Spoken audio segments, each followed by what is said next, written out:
Ujian hidup yang selalu menerpamu, yang berjuang untuk hidup yang hanya sementara, rasa perih yang hujan di hatimu, yang diberikan oleh rasa yang hanya sementara.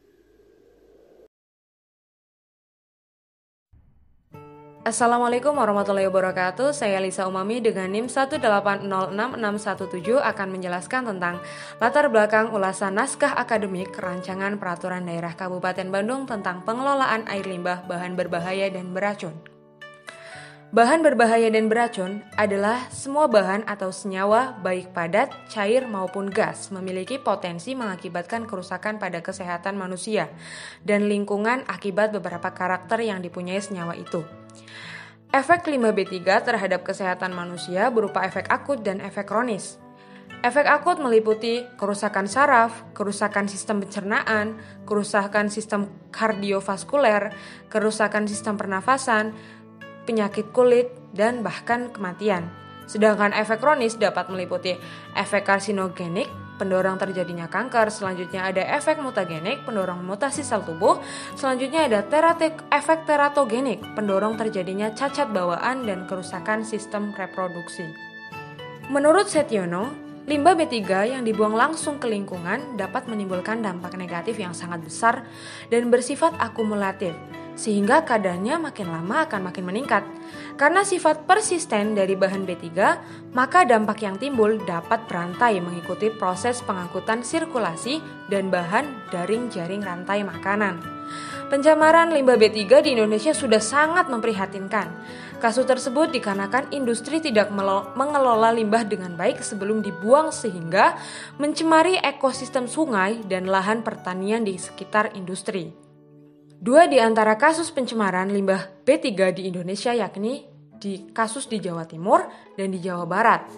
Pencemaran limbah B3 di Jawa Barat menurut penelitian beberapa organisasi seperti Walhi Jawa Barat, LBH Bandung, Pawapeling, dan Greenpeace sangat mengkhawatirkan. Menurut laporan mereka, bahwa kawasan Ranca Ekek mengalami kerugian ekonomi dengan jumlah lebih dari 11 triliun rupiah akibat pencemaran limbah B3 di Sungai Citarum.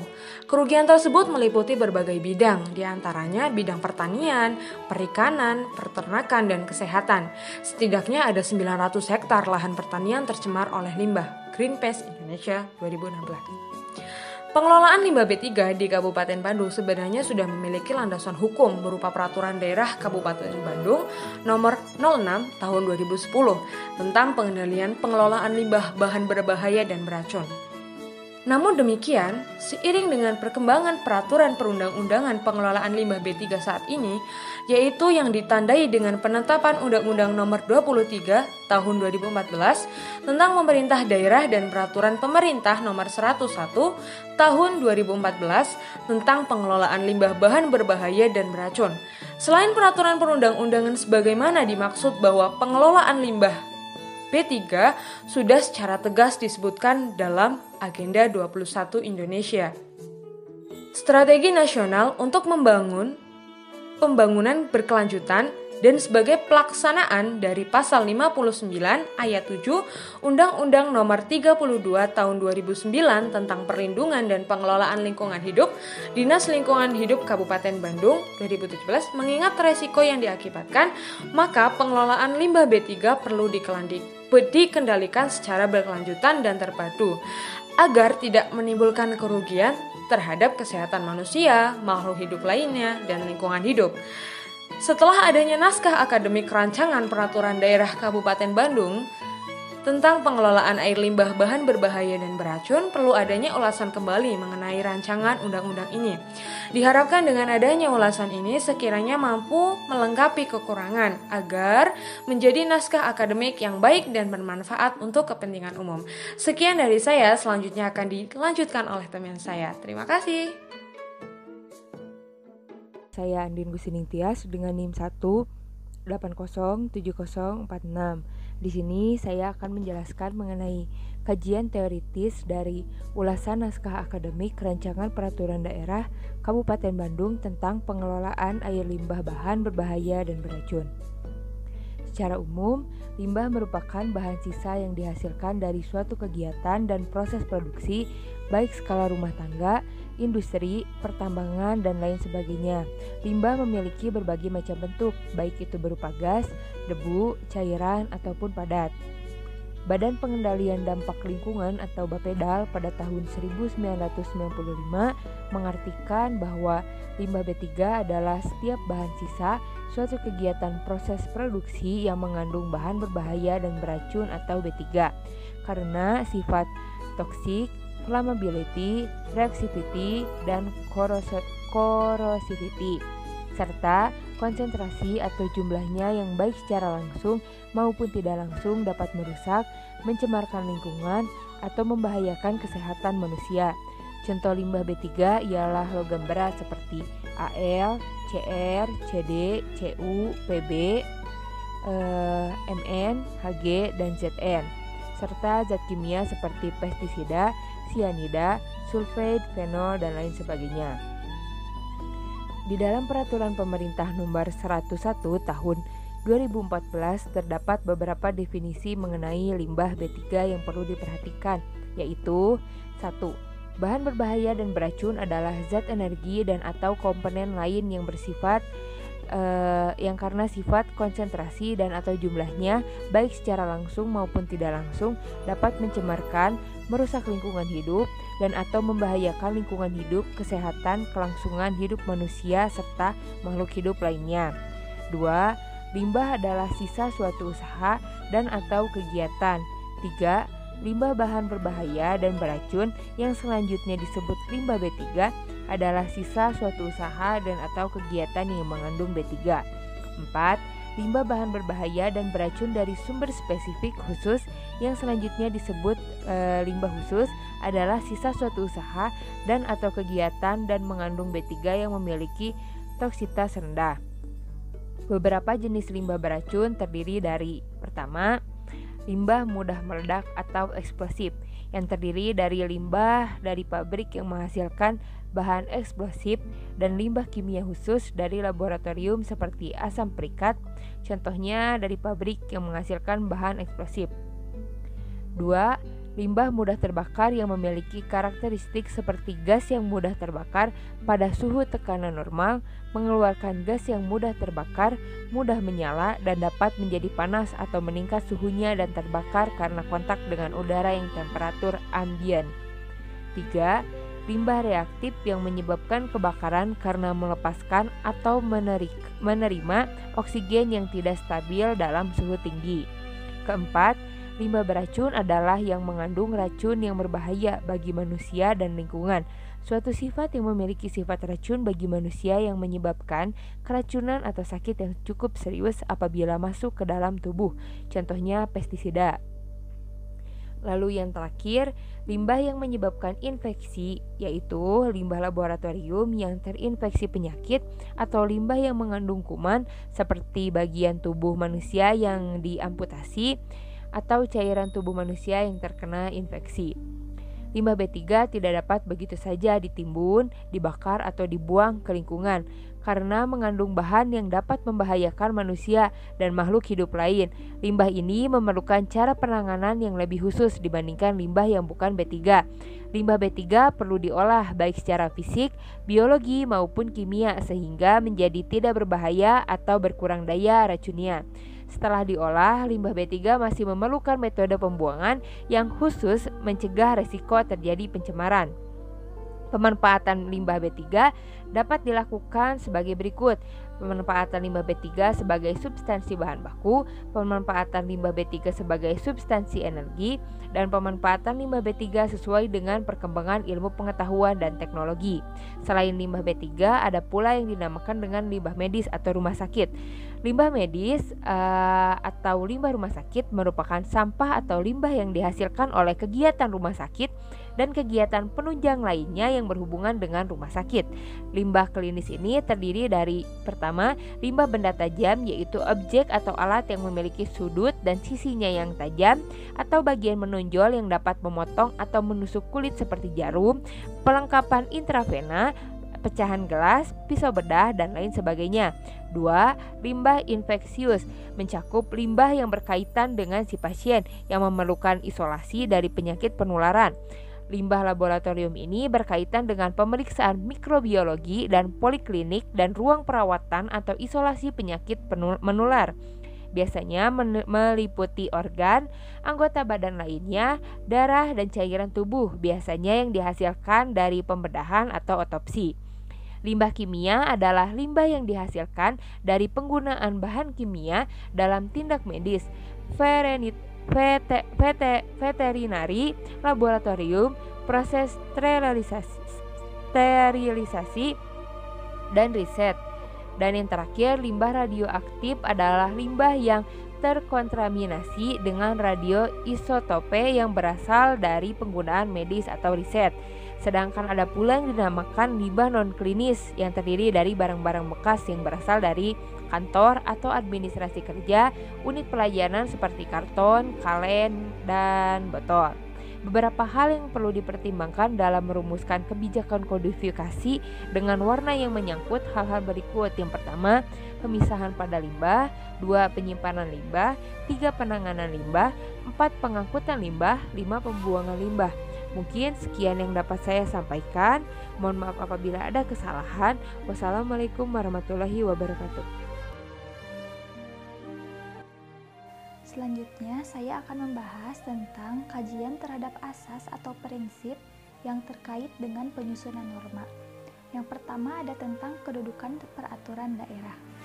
Peraturan daerah memiliki kedudukan yang strategis karena telah diatur dalam pasal 18 ayat 6 Landasan Konstitusional Undang-Undang Dasar tahun 1945.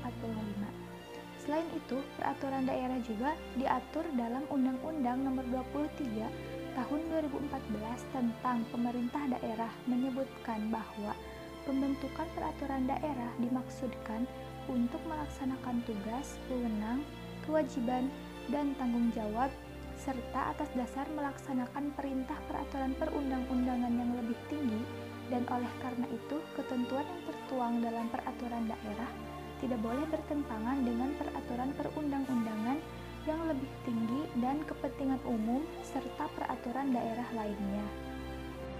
Selanjutnya ada fungsi peraturan daerah. Peraturan daerah mempunyai fungsi sebagai berikut. Yang pertama, sebagai instrumen kebijakan untuk melaksanakan otonomi daerah dan tugas pembantuan. Yang kedua, sebagai penampung kekhususan dan keragaman daerah. Yang ketiga, sebagai penyalur aspirasi masyarakat di daerah yang dalam ketentuannya harus berada pada koridor NKRI yang berlandaskan Pancasila dan Undang-Undang Dasar 1945. Dan yang terakhir, sebagai alat pembangunan dalam meningkatkan kesejahteraan daerah. Adapun kedudukan peraturan daerah pada hierarki peraturan perundang-undangan di Indonesia diatur dalam pasal 7 ayat 1 Undang-Undang Nomor 12 Tahun 2011 tentang hierarki peraturan perundang-undangan, yaitu sebagai berikut. Yang pertama, Undang-Undang Dasar Negara Republik Indonesia tahun 1945. Yang kedua, Ketetapan Majelis Permusyawaratan Rakyat. Yang ketiga, Undang-undang atau peraturan pemerintah pengganti undang-undang. Yang keempat, peraturan pemerintah. Yang kelima, peraturan presiden. Yang keenam, peraturan daerah provinsi. Yang ketujuh, peraturan daerah kabupaten atau kota. Selanjutnya ada bahasan tentang materi muatan peraturan daerah. Materi muatan peraturan daerah adalah seluruh materi muatan dalam rangka penyelenggaraan otonomi daerah dan tugas pembantuan, merupakan penjabaran lebih lanjut dari peraturan perundang-undangan yang lebih tinggi dengan memperhatikan ciri khas masing-masing daerah. Selain itu, berdasarkan pasal 18 ayat 5 Undang-Undang Dasar 1945 dan Undang-Undang Nomor 23 Tahun 2014 tentang Pemerintahan Daerah, bahwa peraturan daerah tidak boleh memuat hal urusan pemerintahan yang menjadi kewenangan pemerintah pusat seperti seperti tentang politik luar negeri, pertahanan, keamanan, justisi, moneter dan fiskal nasional, serta agama. Maka dari itu, materi peraturan daerah secara umum memuat antara lain hal-hal yang berkaitan dengan rumah tangga daerah dan hal-hal yang berkaitan dengan organisasi pemerintah daerah, serta hal-hal yang berkaitan dengan tugas dan pembantuan. Terakhir ada pembahasan tentang landasan pembentukan peraturan daerah. Terdapat 3 landasan pembentukan peraturan daerah. Yang pertama ada landasan filosofis, yaitu landasan yang berkaitan dengan dasar atau ideologi negara. Yang kedua, landasan sosiologis, adalah landasan yang berkaitan dengan kondisi atau kenyataan empiris yang hidup dalam masyarakat. Dapat berupa kebutuhan atau tuntutan yang dihadapi oleh masyarakat ataupun kecenderungan dan harapan masyarakat. Dan yang ketiga ada landasan yuridis, yaitu landasan hukum yang menjadi dasar kewenangan pembuatan peraturan daerah. Baik, di sini saya akan menjelaskan kajian secara empirik. Kajian secara empirik ini dapat didefinisikan sebagai kajian yang diperoleh berdasarkan hasil observasi atau percobaan, baik itu observasi secara langsung ataupun observasi yang telah dilakukan pada penelitian terdahulu. Ditemukan dugaan pelanggaran pencemaran lingkungan berupa penyimpangan pembuangan limbah cair kategori B3. Hal ini ditemukan saat dilakukannya inspeksi oleh PHLT Kabupaten Bandung di 15 industri di 5 zona pada 21 Juni 2016. Penelusuran di aliran sungai dan anak sungai Citarum, di mana di sekitarnya terdapat sebanyak 280 industri besar serta menengah, di mana sebanyak 66% diduga masih melakukan penyimpangan terhadap pengolahan limbah, terutama pada pengolahan limbah kategori B3. Penyimpangan yang dilakukan industri ini adalah pembuangan limbah cair B3 tanpa melalui instalasi pengolahan air limbah atau IPAL. Tercatat, hingga Desember 2015 lalu, terdapat 154 industri yang telah ditindak dan diberikan sanksi. Berkaitan dengan hal tersebut, Doni Iqbal menyatakan bahwa masih maraknya industri-industri di Kabupaten Bandung yang membuang limbah secara masif ke aliran-aliran sungai. Hal ini dirasa sangat memprihatinkan. Meningkatnya pertumbuhan penduduk serta perkembangan perekonomian di Kabupaten Bandung merupakan salah satu hal yang menjadi faktor pendorong kerusakan lingkungan yang terjadi di Kabupaten Bandung.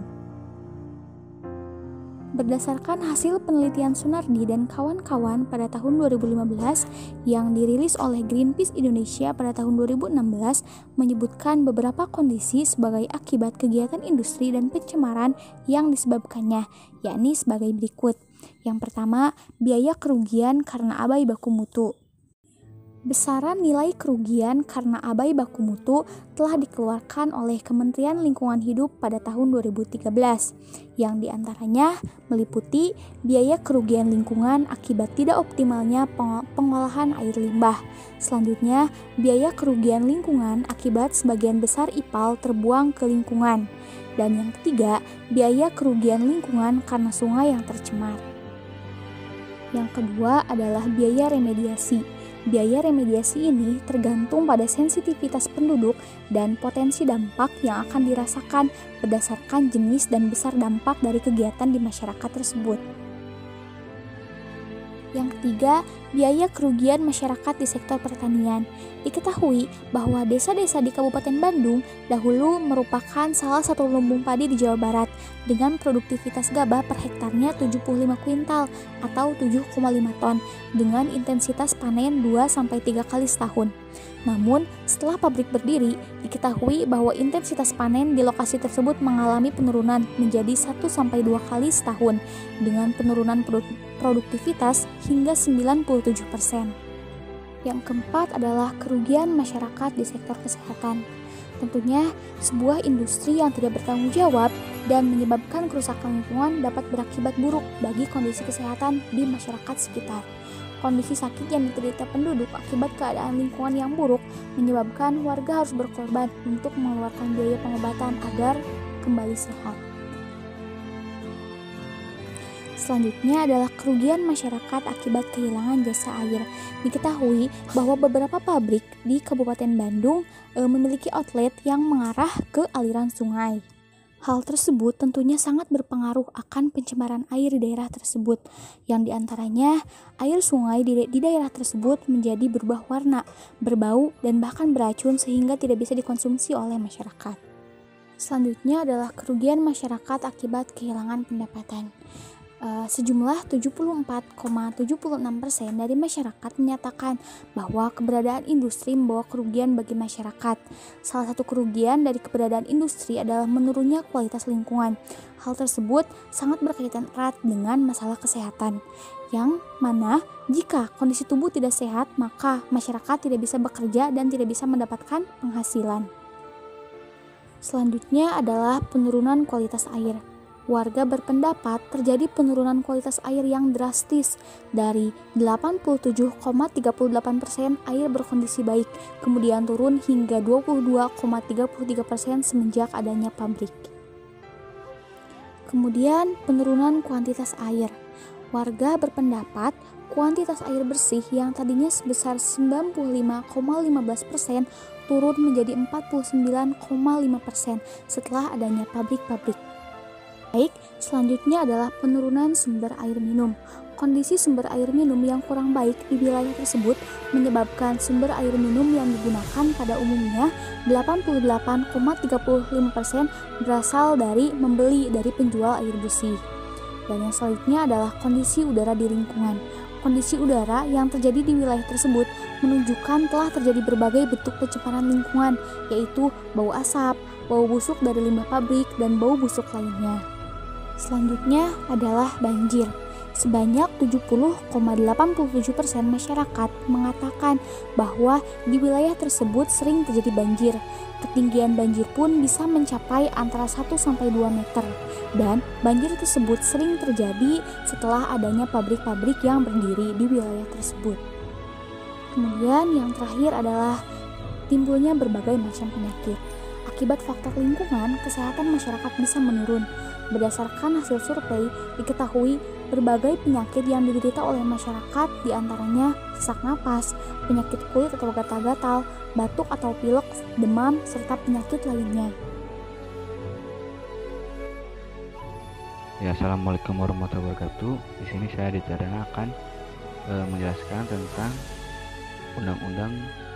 analis undang-undang yang terkait. Yang pertama ada Undang-Undang Nomor 32 Tahun 2009 tentang perlindungan dan pengelolaan lingkungan hidup.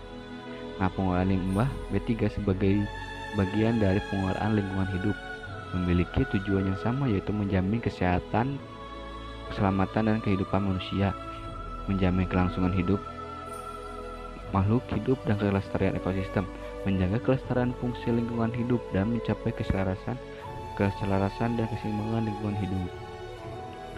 Latar belakang perlu ditetapkannya peraturan perundang-undang yang mengatur pengelolaan limbah B3 adalah sebagai perwujudan pelaksanaan Agenda 21 Indonesia, Strategi Nasional untuk Pembangunan Berkelanjutan, serta sebagai pelaksanaan dari Pasal 59 Ayat 1 Undang-Undang Nomor 32 Tahun 2009, bahwa setiap orang yang menghasilkan limbah B3 wajib melakukan pengelolaan limbah B3 yang dihasilkannya. Nah, selanjutnya ada Undang-Undang Nomor 36 Tahun 2009 tentang Kesehatan. Menurut Undang-Undang 36 Tahun 2009 tentang Kesehatan, bahwa kesehatan merupakan hak asasi manusia dan salah satu unsur kegiatan yang harus diwujudkan sesuai dengan cita-cita bangsa Indonesia, sebagaimana maksud dalam Pancasila dan Undang-Undang tahun 1945. Hal yang menyebabkan terjadinya gangguan kesehatan pada masyarakat Indonesia akan menimbulkan kerugian ekonomi yang besar bagi negara. Dan setiap upaya peningkatan ke derajat kesehatan masyarakat juga berarti investasi bagi pembangunan negara, dan dengan kesehatan yang terjamin memungkinkan setiap orang untuk hidup produktif secara sosial dan ekonomis. Nah, selanjutnya adalah Peraturan Pemerintah Nomor 38 Tahun 2007 tentang pembagian urusan pemerintah antara pemerintah daerah provinsi dan pemerintah daerah kabupaten atau kota. Kewenangan Kabupaten Bandung dalam pengelolaan limbah B3 dapat dirujuk pada lampiran H, pembagian urusan pemerintah bidang lingkungan hidup. Adapun kewenangan meliputi 1. Pengawasan pelaksanaan pengelolaan limbah B3 skala kabupaten atau kota. Izin pengumpulan limbah B3 pada skala kabupaten atau kota kecuali pelumas oli atau bekas. Yang ketiga, pengawasan pelaksanaan pemulihan akibat pencemaran limbah B3. Yang keempat, pengawasan pelaksanaan sistem tanggap darurat. Yang kelima, pengawasan dan penanggulangan kecelakaan pengelolaan limbah B3. Yang keenam, izin lokasi pengolahan limbah B3. Yang ketujuh, izin penyimpanan sementara limbah B3 di industri atau usaha suatu kegiatan. Nah, yang selanjutnya adalah nomor 4, ada Peraturan Pemerintah Republik Indonesia nomor 74 tahun 2001 tentang pengelolaan bahan berbahaya dan beracun. Pasal 1 angka 1 menyebutkan bahwa bahan berbahaya dan beracun yang melanjutkan disingkat dengan B3 adalah bahan yang bersifat atau konsentrasinya atau jumlahnya baik secara langsung maupun tidak langsung dapat mencemarkan dan merusak lingkungan hidup dan atau dapat membahayakan lingkungan hidup, kesehatan, kelangsungan hidup manusia serta makhluk hidup lainnya. Pasal 1 angka 2 menyebutkan pengolahan limbah B3 adalah kegiatan yang menghasilkan pengangkut, mengedarkan, menyimpan, menggunakan dan atau membuang B3. Nah, yang kelima ada Peraturan Pemerintah nomor 101 tahun 2014 tentang pengolahan limbah berbahaya dan beracun. Nah, Peraturan Pemerintah nomor 101 tahun 2014 tentang pengolahan limbah berbahaya dan beracun adalah untuk melaksanakan ketentuan pada pasal 58 ayat 2, pasal 59 ayat 7, dan pasal 61 ayat 3 Undang-Undang nomor 32 tahun 2009 tentang perlindungan dan pengolahan lingkungan hidup. Peraturan Pemerintah nomor 11 tahun 2014 ini merupakan pengganti peraturan pemerintah yang lama tentang pengolahan limbah B3, yaitu Peraturan Pemerintah nomor 18 tahun 1999. Dalam Peraturan Pemerintah nomor 101 tahun 2014 tentang pengolahan limbah berbahaya dan beracun didefinisikan bahwa B3 adalah zat energi atau komponen lain yang bersifat konsentrasi atau jumlah baik secara langsung maupun tidak langsung dapat mencemarkan, merusak lingkungan hidup dan atau dapat membahayakan lingkungan hidup, kesehatan, kelangsungan hidup serta manusia dan makhluk hidup lainnya. Nah, yang keenam ada Peraturan Menteri Negara Lingkungan Hidup nomor 18 tahun 2009 tentang tata cara perizinan pengolahan limbah berbahaya dan beracun. Pada pasal 2 ayat 1 menyebutkan bahwa jenis kegiatan pengolahan limbah B3 yang wajib dilengkapi dengan izin terdiri atas kegiatan A. Pengangkutan, B. Penyimpanan sementara, C. Pengumpulan, D. Pemanfaatan, E. Pengolahan, dan F. Penimbunan. Selanjutnya pasal 2 ayat 2 dan ayat 3 menyebutkan bahwa penghasil limbah B3 tidak dapat melakukan kegiatan pengumpulan limbah B3 sebagaimana dimaksud pada ayat 1 huruf C kegiatan pengumpulan. Dan sebagaimana dimaksud pada ayat 1 huruf C hanya dapat diberikan izin apabila A. telah tersedianya teknologi pemanfaatan limbah B3 dan atau B. telah memiliki kontrak kerja sama dengan pihak pengolahan atau penimbunan limbah B3. Dan masih banyak lagi peraturan-peraturan yang terkait dengan B3 ini. Nah, selanjutnya mohon maaf bila ada kesalahan dari saya. Wassalamualaikum warahmatullahi wabarakatuh. Bismillahirrahmanirrahim. Selanjutnya saya Ridwan Firmansyah akan melanjutkan materi yang telah disampaikan. Nah, di sini ada materi mengenai landasan-landasan yang digunakannya. Yang pertama itu ada landasan filosofis. Nah, dalam landasan filosofis ini ada kajian filosofis Pancasila yang merupakan aspek yang masuk ke dalam pembangunan berwawasan lingkungan. Hal ini merupakan kesatuan yang bulat dan utuh yang memberikan keyakinan kepada rakyat dan bangsa Indonesia bahwa kebahagiaan hidup akan tercapai jika didasarkan atas keselarasan, keserasian, dan keseimbangan. Masyarakat dan lingkungan hidup terdapat hubungan timbal balik yang harus selalu dibina dan dikembangkan. Hal ini selaras dengan Pancasila dalam sila ke-1 sampai sila ke-5. Nah, yang kedua ada mengenai landasan konstitusional. Secara konstitusional, pengelolaan limbah B3 dalam dilihat dapat dilihat dari apa yang diamanatkan di dalam pembukaan Undang-Undang Dasar 1945 alinea keempat yang berbunyi, kemudian daripada itu untuk membentuk suatu pemerintahan negara Indonesia yang melindungi segenap bangsa Indonesia dan seluruh tumpah darah Indonesia, dan untuk memajukan kesejahteraan umum, mencerdaskan kehidupan bangsa, dan ikut serta melaksanakan ketertiban dunia yang berdasarkan kemerdekaan. Nah, dari alinea keempat ini tersurat bahwa salah satu cara untuk memajukan kesejahteraan umum dan mencerdaskan kehidupan bangsa naskah akademik 75 adalah dengan memberikan hak kepada setiap warga negara Indonesia untuk mendapatkan lingkungan hidup yang baik dan sehat. Selanjutnya masuk ke landasan yang ketiga, yaitu landasan sosiologis. Nah, dalam landasan ini dilihat dari kebudayaan bahwa manusia sudah dimulai sejak zaman dahulu menggunakan bahan kimia adalah salah satu ilmu pengetahuan alam yang berkaitan dengan komposisi materi, termasuk juga perubahan yang terjadi di dalamnya, baik secara alamiah maupun sintesis. Nah, senyawa-senyawa kimia inilah yang banyak dihasilkan oleh peradaban modern. Namun materi ini pula lah yang dapat menimbulkan pencemaran lingkungan yang berbahaya, menjadikan peraturan yang mengatur tentang pengolahan limbah yang berpengaruh besar terhadap masyarakat.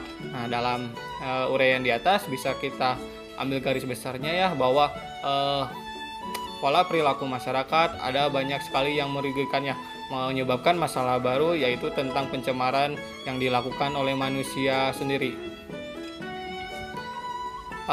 Selanjutnya ada landasan yuridis. Landasan ini sebagai landasan terakhir atau sebagai payung hukum selanjutnya. Dalam landasan yuridis ini, dalam peraturan ini menyusun atau berpatokan pada Undang-Undang Nomor 32 Tahun 2009 tentang perlindungan dan pengolahan lingkungan hidup. Selanjutnya Undang-Undang Nomor 36 Tahun 2009 tentang kesehatan. Dan selanjutnya lagi yaitu Undang-Undang Nomor 23 Tahun 2004 tentang pemerintahan daerah.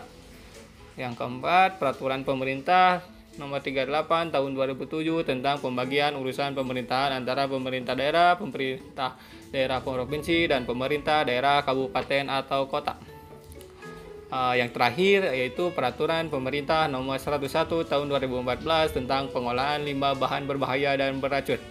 Nah, diharapkan dengan adanya landasan yuridis ini bahwa dalam peraturan ini tidak cacat hukum karena ada patokan hukum yang mendasarinya.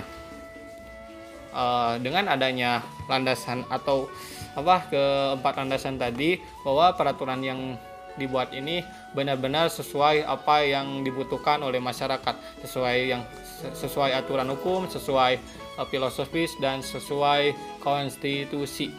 Terima kasih. Jangkauan materi muatan peraturan daerah.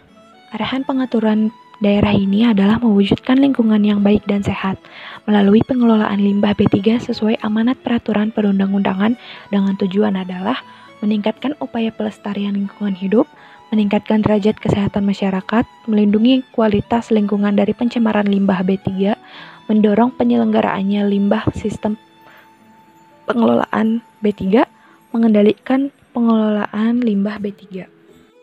Lalu ada pula ruang lingkup materi muatan peraturan daerah yang kurang lebih mencangkup tentang wewenang pemerintahan daerah, penetapan limbah, pengaturan limbah, penyimpanan limbah, pengumpulan limbah, pengangkutan, pemanfaatan, pengelolaan limbah, penimbunan limbah, dumping atau pembuangan, pengecualian limbah bahan berbahaya dan beracun, penanggulangan pencemaran lingkungan hidup, sistem tanggap darurat dalam pengelolaan limbah bahan berbahaya dan beracun, pembinaan, pengawasan, pembiayaan, sanksi administratif, ketentuan penyidikan, ketentuan pidana, ketentuan peralihan, serta ketentuan penutup. Lalu ada wewenang pemerintah daerah. Beberapa ketentuan pada Peraturan Pemerintah Nomor 101 Tahun 2014 menyebutkan bahwa dalam pengelolaan limbah B3 pemerintahan daerah berwenang. Yang pertama, menerbitkan izin pengelolaan limbah B3 skala kabupaten yang menjadi kewenangannya. Yang kedua, melakukan pembinaan pengelolaan limbah B3. Yang ketiga, melakukan pengawasan pengelolaan limbah B3. Yang keempat, melaksanakan sistem tanggap darurat pengelolaan limbah B3. Penetapan limbah bahan berbahaya dan beracun terdiri atas limbah B3 kategori 1 dan limbah B3 kategori 2. Lalu ada jenis limbah B3 berdasarkan sumbernya. Terdiri atas limbah B3 dari sumber tidak spesifik dan limbah B3 dari B3 kadaluarsa, B3 yang tumpah, B3 yang tidak memenuhi spesifikasi produk yang akan dibuang, dan bekas kemasan B3.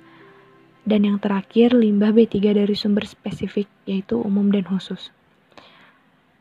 Masing-masing perinciannya diatur dalam Peraturan Pemerintah Nomor 101 Tahun 2014. Lalu ada pengurangan limbah bahan berbahaya. Substitusi bahan dapat dilakukan melalui pemilihan bahan baku dan atau bahan penolong yang semula mengandung B3 digantikan B3. Modifikasi proses dapat dilakukan melalui pemilihan dan penerapan proses produksi yang lebih efisien. Penyimpanan bahan beracun dan berbahaya. Untuk melakukan penyimpanan limbah B3, setiap orang wajib memiliki izin pengelolaan limbah B3 untuk kegiatan penyimpanan limbah B3 ini. Tata cara pengemasan limbah B3, pelabelan limbah B3, dan pemberian simbol limbah B3 ditetapkan berdasarkan ketentuan peraturan perundang-undangan. Izin pengelolaan limbah B3 untuk kegiatan penyimpanan ini dilakukan oleh peraturan pemerintah melalui Undang-Undang Pemerintah Nomor 101 Tahun 2014 berlaku selama 5 tahun dan dapat diperpanjang. Permohonan perubahan izin diajukan secara tertulis kepada Bupati paling lama 30 hari kerja setelah terjadi perubahan. Permohonan perubahan izin dilengkapi dengan dokumen yang menunjukkan perubahan terhadap persyaratan. Bupati melakukan evaluasi paling lama 7 hari sejak permohonan perubahan izin diterima. Dalam hal perubahan ini, Bupati melakukan evaluasi paling lama 30 hari sejak permohonan perubahan izin diterima. Pengumpulan limbah bahan berbahaya dan beracun. Setiap orang yang menghasilkan limbah B3 wajib melakukan pengumpulan limbah B3 yang dihasilkannya dan dilarang untuk yang pertama, melakukan pengumpulan limbah B3 yang tidak dihasilkannya. Yang kedua, melakukan pencampuran limbah B3 yang dikumpulkan. Pengumpulan limbah B3 dilakukan dengan cara segregasi limbah B3 serta penyimpanan limbah B3. Dalam hal setiap orang yang menghasilkan limbah B3 tidak mampu melakukan sendiri pengumpulan limbah B3 yang dihasilkannya, pengumpulan limbah B3 diserahkan kepada pengumpulan yang berwenang. Penyerahan limbah B3 kepada pengumpul limbah B3 disertai dengan bukti penyerahan limbah B3. Salinan bukti penyerahan limbah B3 disampaikan oleh setiap orang kepada Bupati sesuai dengan kewenangannya paling lama 7 hari sejak penyerahan limbah. Sebelumnya, memperoleh izin proses untuk mengelola limbah B3 untuk yang nantinya akan ditunjukkan pada saat pengelolaan. Lalu, pengangkutan limbah bahan berbahaya dan beracun. Pengangkutan limbah B3 wajib memiliki rekomendasi pengangkutan limbah B3 serta izin pengelolaan limbah B3 untuk melakukan kegiatan pengangkutan limbah B3. Pemberian rekomendasi dan izin pengelolaan limbah B3 untuk kegiatan pengangkutan limbah B3 ditetapkan berdasarkan ketentuan pengaturan perundang-undangan. Assalamualaikum warahmatullahi wabarakatuh. Saya Rizky Dwi Ramadan akan menjelaskan jangkauan dan peraturan limbah berbahaya dan beracun. Dan yang pertama, arahan pengaturan. Arahan pengaturan peraturan daerah ini adalah mewujudkan lingkungan yang baik dan sehat melalui pengelolaan limbah B3 sesuai amanat peraturan perundang-undangan dengan tujuan adalah pertama, meningkatkan upaya pelestarian lingkungan hidup. Kedua, meningkatkan derajat kesehatan masyarakat. Ketiga, melindungi kualitas lingkungan dari pencemaran limbah B3. Keempat, mendorong penyelenggaraan sistem pengelolaan limbah B3. Kelima, mengendalikan pengelolaan limbah B3. Dan selanjutnya, wewenang pemerintahan daerah. Beberapa ketentuan pada peraturan pemerintahan nomor 11 tahun 2014 menyebut bahwa dalam pengelolaan limbah B3, pemerintah daerah berwenang. Pertama, menerbitkan izin pengelolaan limbah B3 skala kabupaten yang menjadi kewenangannya. Kedua, melakukan pembinaan pengelolaan limbah B3. Ketiga, melakukan pengawasan pengelolaan limbah B3. Keempat, melaksanakan sistem tanggap darurat pengelolaan limbah B3. Selanjutnya, pengurangan limbah bahan berbahaya. Substitusi bahan dapat dilakukan melalui pemilihan bahan baku dan bahan penolong yang semula mengandung B3 digantikan dengan bahan baku atau bahan penolong yang tidak mengandung B3. Modifikasi proses dapat dilakukan melalui pemilihan dan penerapan proses produksi yang lebih efisien. Dan selanjutnya, penyimpanan limbah bahan berbahaya dan beracun. Setiap orang yang menghasilkan limbah B3 wajib melakukan penyimpanan limbah B3 dan dilarang melakukan penyampuran limbah B3 yang disimpannya. Penyimpanan limbah dilakukan pada tempat penyimpanan limbah B3 yang memenuhi persyaratan. Untuk dapat melakukan penyimpanan limbah B3, setiap orang wajib memiliki izin pengelolaan limbah B3 untuk kegiatannya.